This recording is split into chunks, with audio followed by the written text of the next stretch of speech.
Bonjour à tous, mes jeunes padawans. Cela fait un moment que nous nous sommes retrouvés pour un cours de tronc commun. Aujourd'hui, nous allons commencer un cours d'histoire, comme je vous l'avais promis, avec le thème 3 d'histoire de cette année, à savoir la Troisième République avant 1914, un régime politique, un empire colonial. Ce thème va se décomposer en 3 chapitres. Je vais vous présenter aujourd'hui le premier chapitre, chapitre 1, la mise en œuvre du projet républicain. Je vais d'abord faire une introduction et ensuite vous donner le plan plus précis des parties que nous allons voir. L'introduction, je l'ai intitulée La fin de l'Empire jusqu'au 4 septembre.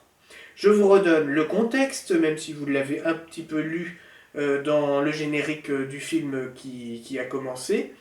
Un homme, Adolphe Thiers, dont on a déjà parlé. Je vous rappelle que c'est un opposant à Charles X pendant le règne de Charles X.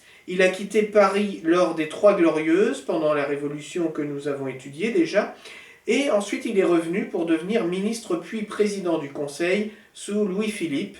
Il a ensuite été écarté du pouvoir. En 1848 ont eu lieu, si vous vous souvenez, après la chute de la monarchie de Juillet, ont eu lieu les journées de juin. Alors nous les avons étudiées, et Adolphe Thiers, après ces journées, revient en profitant des divisions entre légitimistes et orléanistes, puisqu'ils veulent réinstaurer une monarchie après la proclamation de la Seconde République.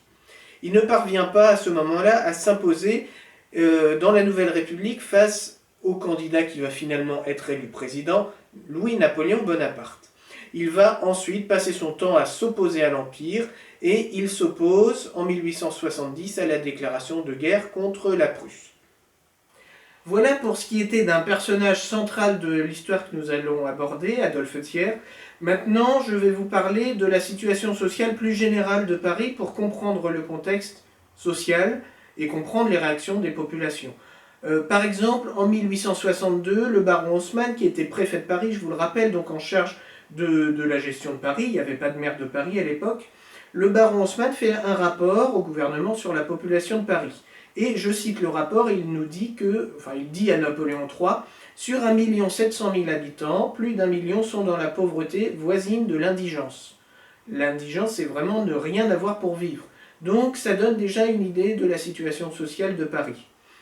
Autre idée plus générale à la France, entre 1848 et 1870, donc pendant la période principalement recouverte par le Second Empire, on constate une augmentation de 15% des salaires ouvriers, par exemple, ce qui semble bien, sauf que on constate en même temps une augmentation de 45% du coût de la vie. Donc, finalement, si vous savez compter, une forte baisse du pouvoir d'achat. Il y a beaucoup de grèves fermement réprimées dans les années 1860, ça nous l'avions déjà abordé aussi.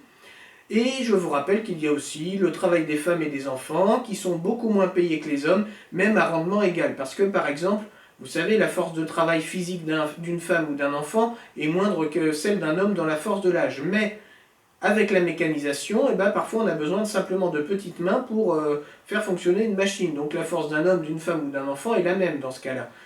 Mine de rien, quoi qu'il en soit, en fait, le travail des femmes et des enfants à rendement égal avec une machine sera moins rémunéré que celui d'un homme. Ce qui nous conduit à tout un mouvement ouvrier dont j'ai déjà parlé. La première internationale est fondée par Karl Marx en 1864 à Londres, et il y a en France en 1869 environ 60 000 adhérents à cette première internationale, donc à cette première fédération, si vous voulez, de partis à tendance socialiste, marxiste, qui veulent défendre le monde ouvrier contre les classes sociales dirigeantes et, selon eux, opprimantes. Revenons maintenant au contexte politique de 1870. Napoléon III veut réaffirmer l'Empire par le soutien de la population.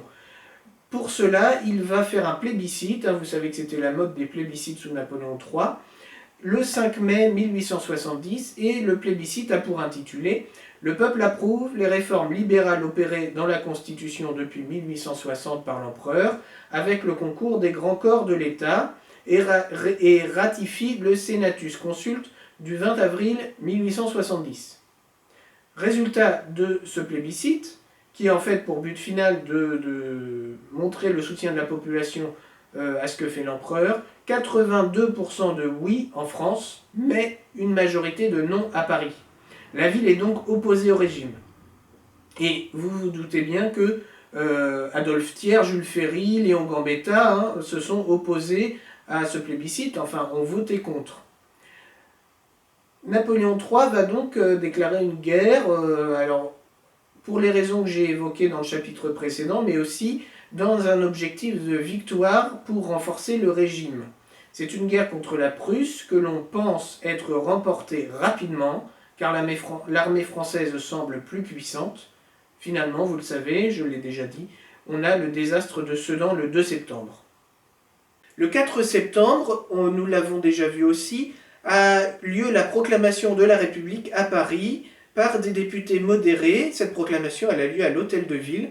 Les députés veulent ainsi devancer les socialistes internationalistes que l'on craint et ils veulent même se les rallier. Ces socialistes internationalistes, nous allons nous repencher dessus un peu plus tard. Je vous propose donc comme problématique de ce chapitre comment la République s'est-elle installée durablement à partir de 1870. Le plan va se faire en quatre grandes parties. En grand 1, le gouvernement de la défense nationale face à la commune, les années 1870 et 71, et là je vais vous livrer un récit assez précis de la commune. En grand 2, ensuite, une république royaliste à une monarchie républicaine, c'est une question, 1871-1879, cette période qui commence par une majorité royaliste et qui finit avec l'installation qui semble durable des institutions de la République. Grand 3, l'affirmation républicaine et ses limites, ce sont les années qui suivent. Et enfin, la fin du chapitre, le divorce avec l'Église et la victoire de la République républicaine, c'est-à-dire d'une République dominée par des républicains. Grand 1, donc, nous commençons le gouvernement de la défense nationale face à la commune, 1870-1871, et le petit 1, que j'ai intitulé La débâcle française jusqu'à l'armistice.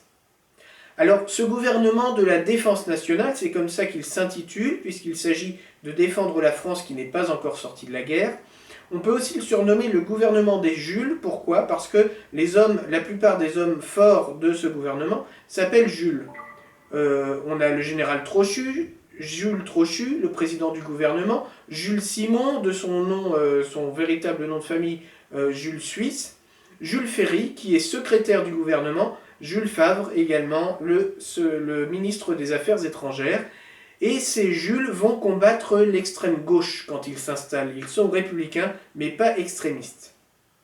Ils veulent une rapide victoire allemande, alors pas pour que l'Allemagne elle-même vainque la France, mais pour que Paris soit occupé et ainsi éviter une insurrection de l'extrême gauche, puisque Paris occupé par des troupes allemandes évite une insurrection de l'extrême gauche, ou en tout cas permet qu'elle soit réprimée non pas par des troupes françaises, mais par des troupes étrangères, ce qui est beaucoup mieux pour un gouvernement.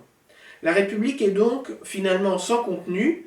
La gauche se joint aux Jules pour la défense de la République, par exemple Léon Gambetta est ministre de l'Intérieur. Quant à Adolphe Thiers, il a 74 ans, et il pense que son heure est venue. Je vous ai dit qu'il s'était opposé pendant toute la durée de l'Empire au pouvoir. Il revient, il reste discret le 4 septembre pour laisser aux Jules le soin de se charger de la perte des territoires, de la défaite finalement immédiate face à l'Allemagne. Et puis il leur laisse aussi le soin de gérer la population parisienne, puisque la population parisienne est en effervescence. La garde nationale a permis à tous les hommes, même aux plus pauvres, de la rejoindre, donc d'être armés. Même les pauvres sont donc armés. Les Jules acceptent de perdre l'Alsace-Lorraine pourvu que Bismarck leur évite une révolution sociale. Si vous vous rappelez, par exemple, en 1848, on avait déjà eu cette crainte après la Révolution, d'une révolution sociale et extrémiste. Je vous renvoie à ce qu'on avait étudié sur Lamartine refusant le drapeau rouge à Paris.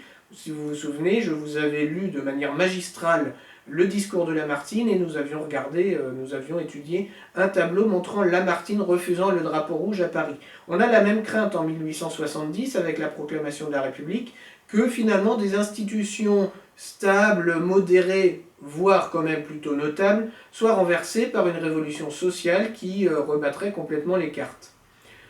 Dès le 15 septembre, Blanqui, qui est plutôt d'extrême gauche, soupçonne le gouvernement de duplicité et d'hypocrisie, mais en même temps on est occupé, donc on n'est pas en position de négocier beaucoup. Donc forcément, le gouvernement de défense nationale négocie avec Bismarck et essaye de trouver les arrangements qui, d'une part, permettent d'arrêter la guerre et d'autre part évitent à ce gouvernement de devoir réprimer de façon violente une révolution sociale. On préfère laisser ça à l'occupant, il est déjà mal vu de toute façon de la population.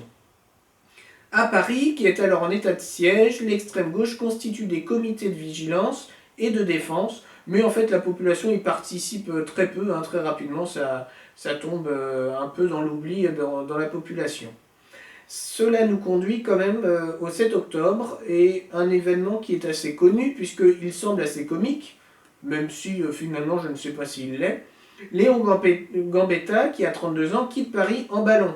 En ballon, pas un ballon de baudruche. Vous savez, le ballon qui servait à l'époque, depuis un petit siècle environ, à se déplacer dans les airs. Il quitte Paris en ballon, et comme ça il n'a pas besoin de passer par les soldats allemands qui entourent la capitale, et il va se réfugier à Tours. Alors il ne va pas faire Paris-Tours en ballon, il va se poser avant de reprendre sa marche vers Tours. Il considère, Gambetta, qu'on peut encore gagner la guerre, car il y a encore beaucoup d'hommes mobilisables, c'est vrai.